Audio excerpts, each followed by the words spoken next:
welcome to this week's edition of Raider Sports Radio, all NFL edition. You can tell that's not Marcus right there. This is Brandon. He's filling in this week for Marcus. He couldn't make it, but we're so happy to have him with us. He knows a lot about the NFL. He's really good with it. I mean, maybe a little more than me, probably not quite sure. But without further ado, we're not going to keep you waiting. We are going to jump right into the AFC Championship this week.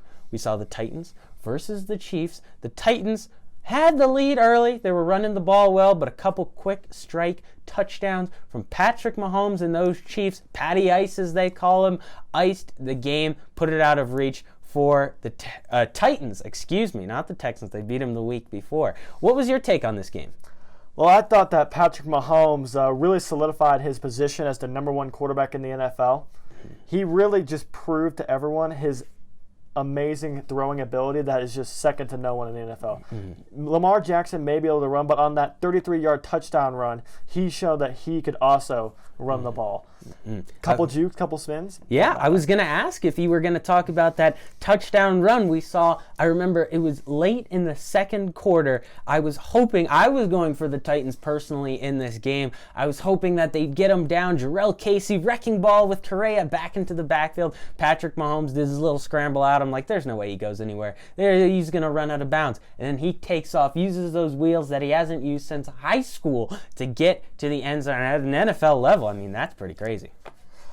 Well, I'm actually a Texans fan, so the fact that the Titans are a division rival, I was really pulling for the Chiefs, even though they defeated my Texans the week before, but you're subject to your opinion. Yeah, I mean, previously on last week's podcast, Marcus and I on our picks, we did unfortunately go 1-1. We couldn't go 2-0. That Titans matchup looked too good to be true, but I guess it is a little bit of a mistake to pick them. Nonetheless, I mean, that was a great game down the stretch. And I mean, Patrick Mahomes, as you said, solidifying that he is the number one quarterback in the NFL. Patty Ice, last year's MVP, really showed out this year, moving from a pretty good game now to not so good game. We had the NFC Championship this week. It was 49ers, Packers. Not so much of the Packers as the 49ers. They just got blown out.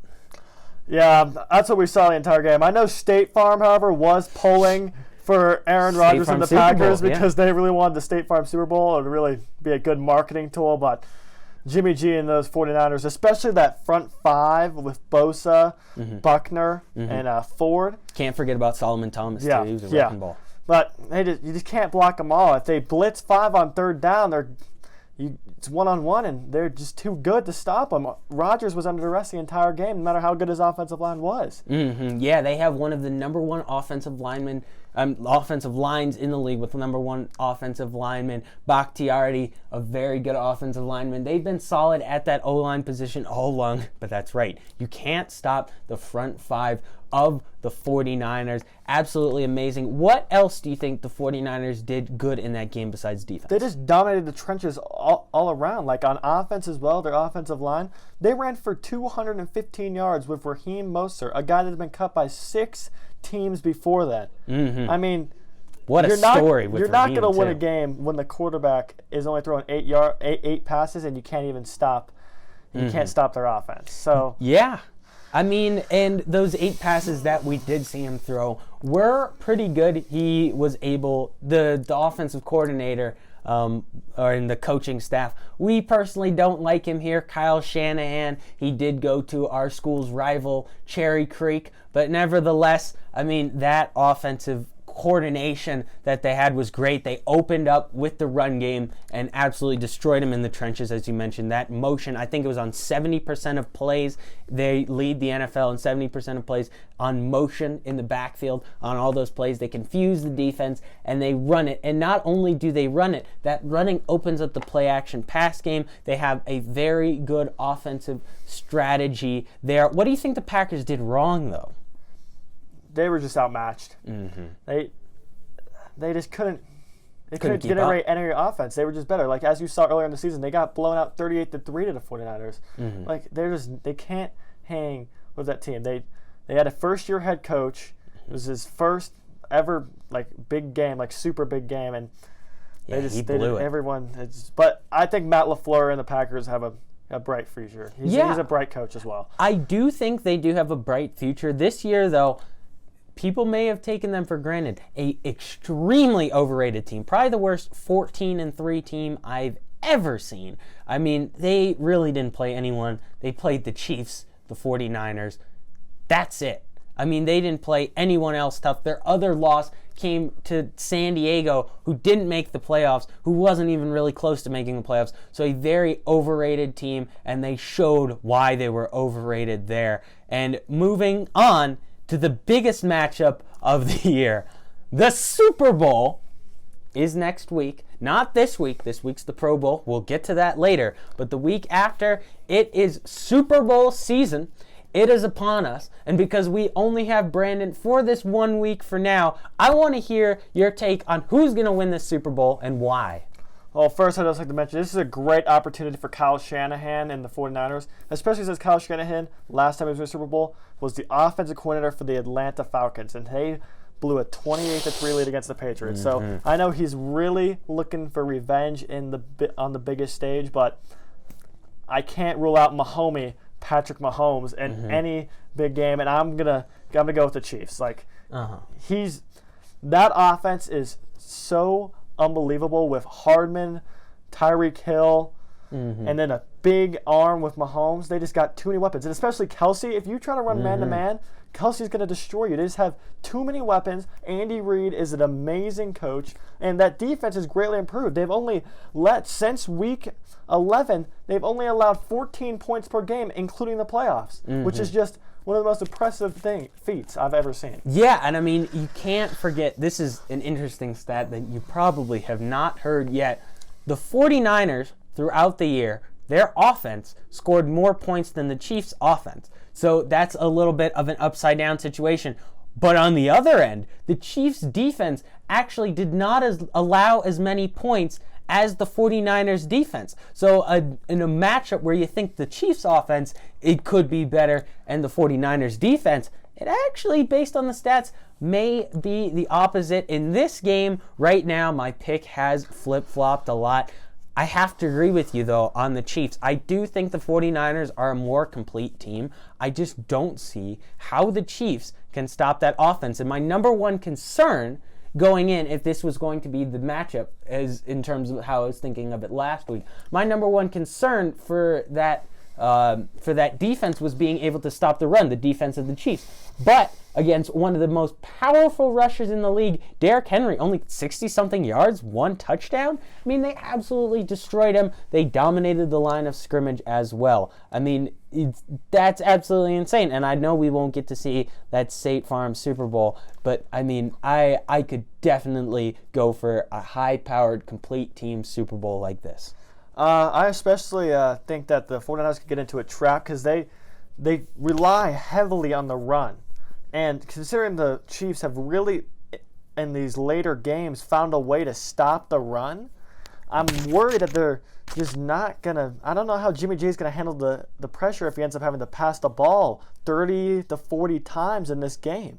He hasn't had to do that basically all season. They've just dominated the clock, played good defense, and be able to run the ball. But I don't know how he'll be able to handle trying to throw the ball 30 to 40 times in a game. Yeah, I mean, the quick strike ability of the Chiefs, you can find yourself behind a lot of times. So Kyle Shanahan and that offense are going to have to come up with something different. And the Chiefs defense, as you mentioned, they have found a way to stop the run. In the third quarter, it was a 3rd and 2, 3rd and 1. I mean, 3rd down and a close yardage situation. And instead of just playing like a normal 3rd down D from that area, instead of doing that, the defensive coordinator for the Chiefs, he didn't want any of that. He did a goal line stance at that point, which is just absolutely insane to do at that point in the field. I mean, their defense has found a way to stop the run against possibly, they might be able to do in the Super Bowl against that 3-headed monster of Breida, Mostert,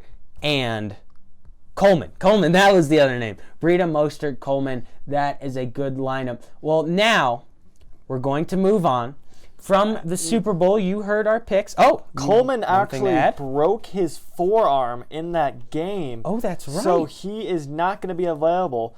So they're down to 2. Yeah, I mean, still though, Mostert was able in that game to go for like 215 yards, 4 touchdowns. And I know the Packers against run the weaker D, defense, though. Yeah, I know the Packers run D has suffered this season. They haven't been as good as they possibly could have been. But still, I mean, thinking about it, that running back duo is probably going to do enough to keep them in the game. And if they use that offensive game plan to keep running it at the Chiefs line, they could probably pull it back a couple times, and Jimmy G is going to have to prove why he's a insane money man. I couldn't even think of the number off the top of my head. He's getting paid an insane amount of money. He better be able to make those throws once they go and play action against a weak Chiefs secondary. After that point that we added, we're finally going to roll it around to the Pro Bowl. Some of you guys may not care too much about the Pro Bowl, but the Pro Bowl is a cool opportunity to see some of the best players in the NFL duke it out on that field. It's been more exciting in recent years. I know you will be attending that Pro Bowl. Maybe we could get a little bit of a possible interview. Probably not, but maybe if we could snag that with you, that would be pretty cool. But without further ado, I know there's something you really want to talk about in the Pro Bowl, and it's those rule changes are absolutely insane. Yeah, I have 2 of the main rule changes right here on my phone. Instead of the onside kick in a Pro Bowl, the scoring team can keep the ball and try a 4th and 15 from its own 25-yard line, which I kind of enjoy this idea because onside kicks are really low. Unless you're Young Ho Koo, who recovered 3 in one game, I don't see you recovering them, and this just adds more opportunity for you to really recover. And I mean, I could definitely see this being used in the NFL because it makes games so more exciting. It makes games electric. When you are on your own, I think it's 15-yard line or whatever it was, it's like 4th down, you get 1 try. Remember the Miami Miracle? It's probably my favorite play that I've ever watched on TV. When you're older, you'll look back on those memories saying, oh man, I wasn't a Miami fan, but that Miami Miracle was so cool. To be able to get that opportunity again, in a possible NFL rule change, I mean, that would be, I would love to see that. That would be something I would love to see, a little flea flicker action, dump it off to a little screen pass and just lateral, try to work it into the end zone. Those are some of my favorite plays to see. Do you enjoy those plays too? Yeah, but I just kind of got a feel for the other team allowing that because they just think they have it wrapped up and then that's all their hopes get dashed. That's true. And I mean, I think it is kind of a live by the conversion, die by the conversion kind of situation. I'm still unsure on how many points you get for that. I think it is a normal touchdowns worth, but if you are that team, that would just be, that would be 6. Yeah, but like what? The conversion if you do it from your own, instead of taking the onside kick. No, you actually just get the ball from wherever you complete it. So you just pretend you got the 4th and 15. You go from your own 35. Oh, really? And so if you get it, you just go to the 50 and you'll just start from the 50. Oh, yeah, that's so it's like a normal possession. Thank you for clarifying me. I did not know that. That's definitely something that, I mean, it's kind of live by the possession, die by the possession. If you're a very good team and you're up big, I mean, you probably don't want that in a lot of your games, but if you're a team that's kind of scrapping for it, you don't think you're going to win most of your games, with that, like, opportunity, that would be pretty cool to see, because, I mean, it could pay off for you, but what if you're in that situation, you're a team that didn't want it to happen, but now all of a sudden you're down by a score and you need it? It's kind of, you have the opportunity to do it, but other teams have the opportunity to do it. So you really have to believe in your team for you to not want to take that opportunity. Who are some of the guys you're excited to see in this year's Pro Bowl? Do you want to talk about the second rule change? Oh yeah, of course. Yeah. So there's another rule change. False start penalties will be relaxed for wide receivers, so they can flinch and take it maybe a step, and as long as they get reset a second before the ball is snapped, That's not a false start. Yeah, I mean, that's pretty huge. We see that a lot of the time, unfortunate false start penalties on receivers. Many people don't like that. I mean, unless it's helping your team, it's kind of just annoying from a fan's perspective. So seeing that they're at least aware that it's annoying and possibly changing it, I mean, that's pretty big. So those two rule changes together, if they did implement those in the NFL, I think it'd slightly improve the game. I know there's also some XFL rules that would be cool to improve the game, but we're going to move on now to the player aspect of this. What players are you excited to see in this year's Pro Bowl besides your Texans players? I'm sorry, I gotta talk about Deshaun real quick. Okay. Deshaun, he's the Michael Jordan of the NFL. Oh my As goodness. Dabo Sweeney My said, goodness. Deshaun is gonna light it up, win Pro Bowl MVP. No bias involved in this at all. Okay, yeah, this right. will be the Deshaun Watson show. Lamar, don't matter. Yeah, at least you're confident in your quarterback. As a Bears fan, Mitchell Trubisky, I mean, is a little disappointing. Tannehill, don't matter. Yeah, Tannehill. I mean, it's up to this point, Deshaun Watson has showed that he's good. He just needs to take that extreme next step into stardom because he is on the precipice of like super stardom, and he could be like a Patrick Mahomes caliber. I mean, he's nearly there at the Patrick Mahomes caliber, just needs to work on some of those arm mechanics, but he is nearly there. A player that I am excited to see in this Pro Bowl, I really like Davante Adams. And that is kind of weird, saying that from a Bears fan perspective. I think Davante Adams runs his routes absolutely beautifully, and it makes me cry every time I see it because I know it's happening against my team, but it's crazy how beautifully he runs his routes. I remember seeing about week 2 or 3, Chad Ochocinco. He posted a video of him moved to tears on how well Davante Adams ran his routes. I don't think I'd be moved to tears on that, but that is, I mean, his ability to run routes is very good. Another player that I'm excited to see, of course, Lamar Jackson, the MVP. Possibly, is he the youngest MVP of all time if he does win it this year? There might be like a sneaky person I don't really know back in like, probably like the 50s or something like that. But this would be the first year, just adding a stat on, that the Heisman Trophy winner would be older. Yes, Joe Burrow than the MVP is winner. older than Lamar Jackson because this was actually Joe Burrow's 5th college season because he redshirted his freshman year. At Ohio State, yeah. Yes. I mean, yeah, it's interesting, these player matchups and some players that got snubbed. We will have a little bit of a Broncos segment later on. That is our hometown, so we will be talking about their hometown team for your fans just here in a minute, but some of the Pro Bowl snubs on that team, they also do have Cortland Sutton. I'd also like to mention, I'd like to see how the NFC team will handle Derrick Henry. Because I know that's right. the Pro Bowl is kind of not many people want to hit very hard, and Derrick Henry could honestly have a really dominant game. It could be a sneaky MVP because he can just run through tackles depending on how much people are willing to not get hurt and how much effort they actually want to put in. I mean, you're absolutely right. He could be a sneaky candidate for that Pro Bowl MVP. Moving on to some more hometown stuff, the Broncos. We'll have a little Broncos segment every week, as well as a Nuggets segment on our NBA podcast. Without further ado, a hashtag has been started this week, something I never thought I'd see. Hashtag give Von the ball. Give Von the ball.